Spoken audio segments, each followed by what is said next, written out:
آج ہم ایک خوبصورت رشتے، اس کی اہمیت اور اس میں بیوی کی ذمہ داری پر بات کریں گے۔ اسلام نے میاں بیوی کے رشتے کو بہت مقدس بنایا ہے، جہاں دونوں ایک دوسرے کے لیے لباس ہیں۔ اسلام میں اطاعت کا مطلب غلامی ہرگیز نہیں ہے، یہ ایک نظم و ضبط اور گھر کے سکون کے لیے ایک انتظام ہے۔ اللہ نے گھر کے نظام کو چلانے کے لیے شوہر کو قوام بنایا، کیونکہ وہ گھر کے اخراجات اور حفاظت کی ذمہ داری اٹھاتا ہے۔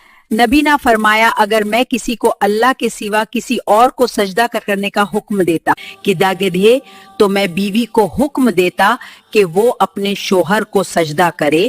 یہ حدیث شوہر کے حقوق کی عظمت بتاتی ہے، لیکن اس کا پہلا شرط اللہ کی اطاعت ہے۔ یعنی اگر شوہر آپ کو کسی حرام کام کا حکم دے، مثلاً نماز چھوڑنے کا، تو آپ اس حکم کو مننے کی پابند نہیں ہیں۔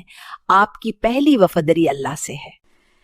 جب ایک عورت اپنی 5 وقت کی نمازیں پڑھے، رمضان کے روزے رکھے، اپنی عفت کی حفاظت کرے اور اپنے شوہر کی اطاعت کرے، تو اس سے کہا جائے گا کہ جنت کے جس دروازے سے چاہے داخل ہو جا۔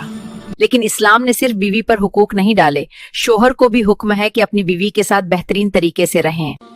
نبی کریم صلی اللہ علیہ وسلم نے فرمایا، تم میں سے بہترین لوگ وہ ہیں جو اپنی بیویوں کے لیے بہترین ہیں۔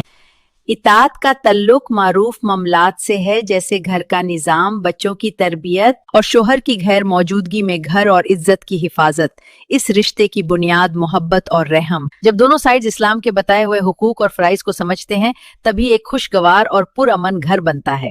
اللہ ہم سب کے گھروں میں برکات اور سکون عطا فرمائے، آمین۔ جزاک اللہ خیر۔